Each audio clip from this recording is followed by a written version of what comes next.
like music, see. I like music. If you can sing it, if you can hum it, if you can dance to it, then then I like it. I don't, I like it all, and I like it all. You want to know what my favorite kind of music is? I would love to hear. Well, I'll tell you, I don't make any specific, I'm not real specific about times, although intellectually it's a good idea to be that way. I mean, because if you look at popular music, you can tell what's going on in a country by what music is popular. Yeah. And if you can catalog it. You know, you can catalog the music in terms of decades.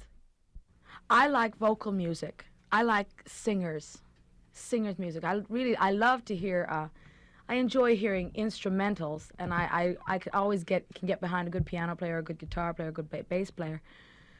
But to hear the sound of the human voice taking the places of the instruments is fabulous. I especially like harmony singing. I find harmony singing fascinating.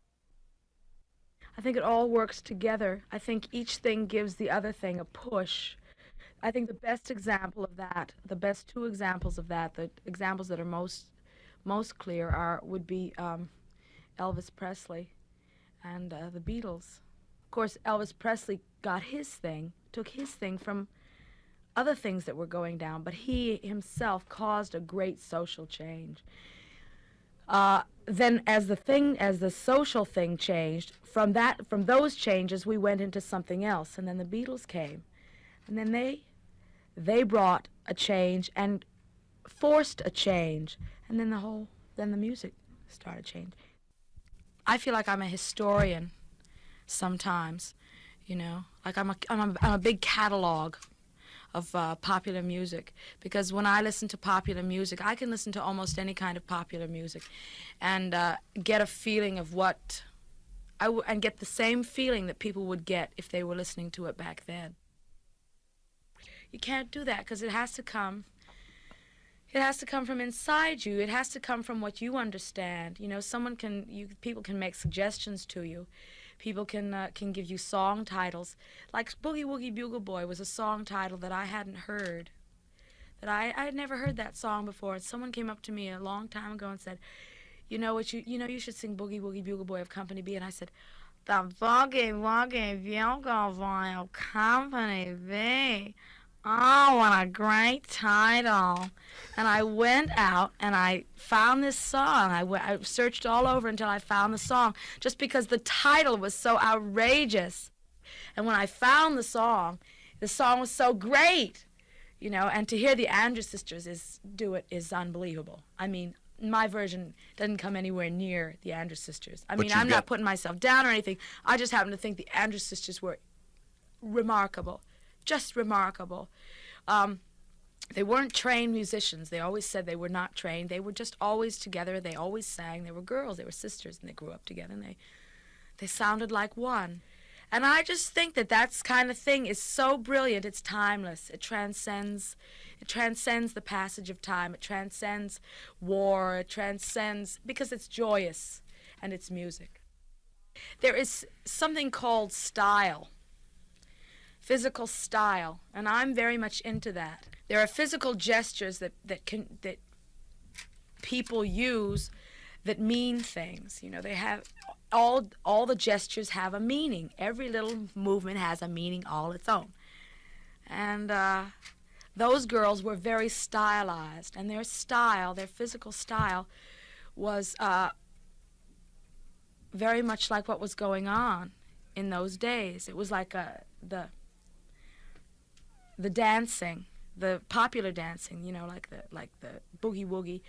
It was just what they did was just to take off on the popular dancing of the day. It wipes people out. People just can't believe it. They just can't believe that there's this crazy lady up there, and she's got her little finger in the air, you know, and she's rolling her eyes. They just cannot believe it. I think people feel a necessity to pigeonhole me. They have to put a label on me because otherwise they wouldn't be happy. You know, they'd be uncomfortable. You know, as long as they say, well, she's this and she's that and the other thing, then they can relax and enjoy it, you know. But if they're sitting there trying to wonder about trying to pick it all out, then they get nervous and agitated, and then they have a, it frustrates them. I try not to put labels on anyone. I really do, because I feel that a label limits you, and a label does not allow you to grow. And honey, Miss M is growing fast. Keep your eyes and ears open, America. I was beaten up a lot. I was so funny looking. Secondly, I was Jewish. It was too far. Besides, we were snotty kids. And that's the truth. We were really brats. We were very bright. All my sisters and I were very bright, and we were always watching everyone. We were always looking out to see what was going on in the community, and we'd always giggle, and it was I don't know. It was curious. I had a good time though. I wouldn't trade a bit of it. It's curious. It's a curious town. I think it lacks a center.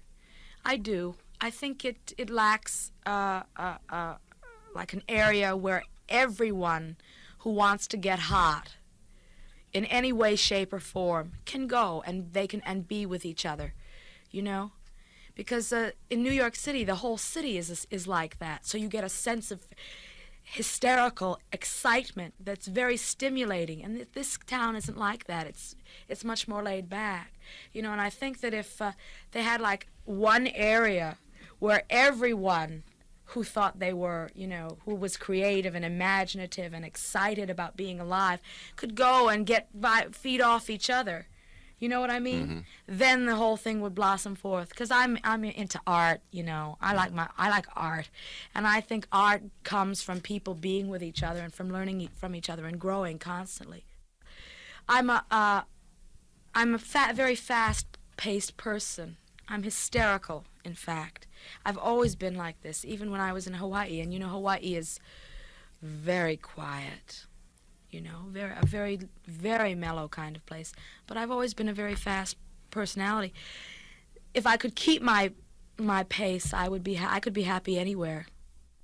I wanted to be a great dramatic actress. I've been laboring under the delusion that that I'm someone's reincarnated spirit, if you know what I mean. Actually, I'm many, but my idea of success is just to make a living and to keep growing, to keep your art alive. I know this sounds real corny, but it's all with a capital A, It's people maybe I don't know if maybe they think it's funny, maybe they think it's very old-fashioned or something, but I believe in it. And you have to have that to believe in, or else you might as well, go under. You might as well just throw the towel in. You have to have something, or else you might as well, climb up to the hill and jump off the H. A lot of people are having a lot of trouble. A lot of people have trouble because they don't have any direction, because they don't have anything that pushes them onward, that makes them want to get out of bed in the morning. And I consider myself a very fortunate person, that I am so in love with what I do. I do it, and I'm great at it. Yeah. And I love doing it, honey. Love it. I heard one of her oldest albums. I heard an album called Unforgettable, which was a tribute to Dinah Washington. It was one of the first things this friend of mine played for me. This was when I was going through my heavy changes. He played it for me, and it was mind-blowing, because she was talking. She was singing, but she was talking, and she was talking about an experience that she had actually had. And I had never heard that thing in an artist before. Like I told you, I was mostly into stage and mostly into actors and actresses and the spoken word rather than the musical word. So when I heard this combination of music and language all at once, I just freaked out. And so the very next day I said, I bet I could do that too. I have this thing that I have to tell people. I have this something that I want to tell them about what it's like to be me, and maybe even what it's like to be them. Because I know those people that I'm singing about. I am that person when I sing that song. I mean, it sounds, in front of God and everyone I'm telling this, I'm just burying the old soul here. It all comes from inside, it's all the same person. It's just a different facet of the same person. It's just, I call all those things up because I've been living them all my life. I try to give them I don't give them everything about me, but I like to give them enough so that they know that there's a real person talking to them, not just an automaton, a machine. And people are like that, you know. I mean, I'm the kind of person, if someone looks at me cross-eyed, I am miserable for 20 minutes, you know, and then I get out of it. First one was brilliant, and then I did 4. He signed me up for four more, and then the other 4 were just the worst, just the pits, Scrape City. I had nothing to do, you know. I had one real hot thing that I was doing at the time. I was doing heavy Mae West, because Mae is fabulous, of course. Mae sent me a letter and said, "Cease and desist, girl." So I ceased and desisted, but. I did 4 shows for him, and they were just terrible. And then I realized I had to get going. You know, I had to get my act on the road, my show on the road. And then I got on this Johnny Carson, and that was great fun, because then I was working at the Tubs, and I was doing Carson at the same time. So the whole thing, we just all started working real fast together, and it all just started, all of it, everything I knew, all my experiences, all those people I used to giggle at, you know, all those people that used to make me cry, they all just started flooding out. They treated me differently on the Carson show. They just treated me differently. You could see it in their faces. You know, they really fell in love with me, and they took me to their hearts, and they would pat me and press me and say, "Oh, you're so good, girl." You know, and they were really encouraging. And unfortunately, Frost wasn't that encouraging. You know, it wasn't as personal. They always misquote me. I hate that. And what really kills me is when they write my act down, when the reviewers write down what I say, and they invariably say it wrong, because they don't have any rhythm at all in their souls. And here I am saying these wonderfully juxtaposed things, and they just, well, anyway. Yeah, Central Park was fabulous. It was like being in a newsreel. It was unbelievable. I thought I was Marilyn Monroe in Korea. Did you ever see that newsreel of Marilyn Monroe when she stepped out in front of the soldiers in Korea? Spectacular. She was so gorgeous. And they all just freaked, and that's exactly what happened in Central Park. I guess it was the happiest night of my whole life. All my life I've had to fight. I've been a huge fighter, and I'd coax people. I would coax people along, you know, and jolly them into loving me, you know, and loving what I did. And this wasn't like that. They came and loved me. They didn't care what I did. And that kind of thing, when I first started getting that, I couldn't deal with it. I couldn't deal with it at all. But that night, I dealt with it. I gave it right back. You know, as much as they gave, I gave it back. And I was just one person. They were 6,000 people. But I gave it all, you know. It was terrific. They look at you, you know, they look at me, and they all see something different. Some of them see something really beautiful. Some of them see something really ugly. Some of them see something very funny. Some of them see something very sad. It all depends on where their heads are at. Some of them think it's just a nostalgia trip.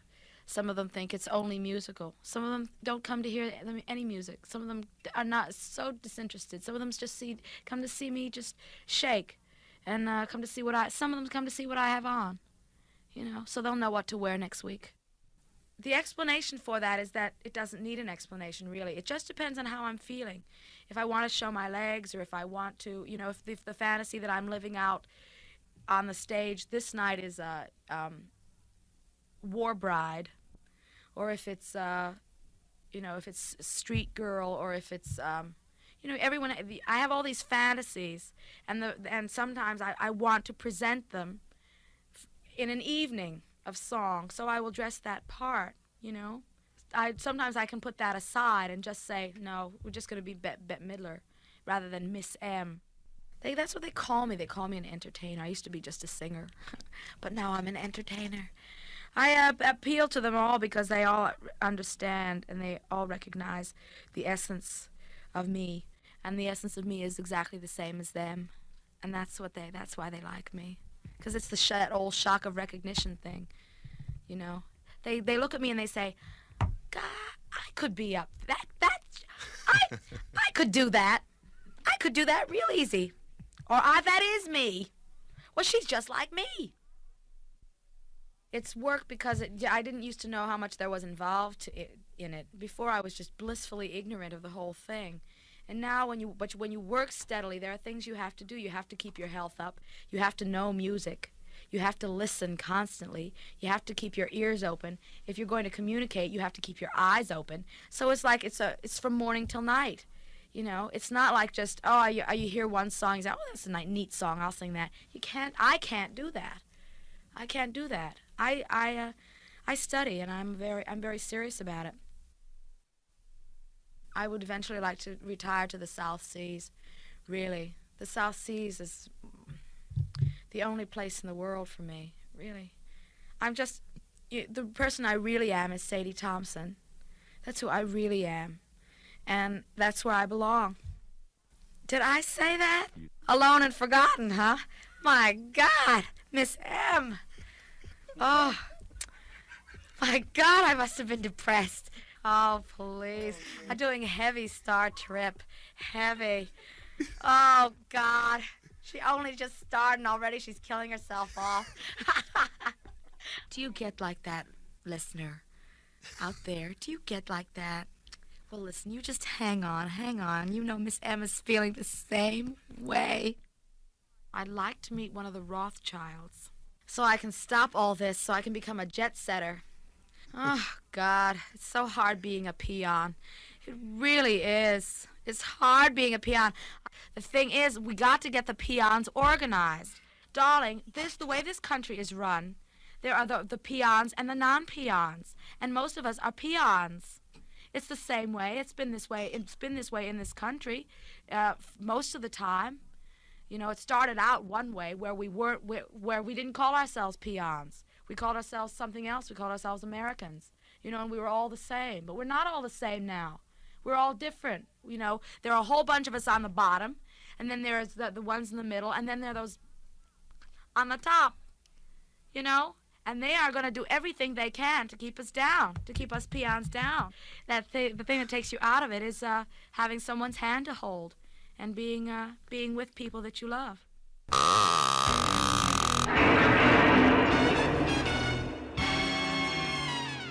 If you like this, make sure to subscribe to my channel for more.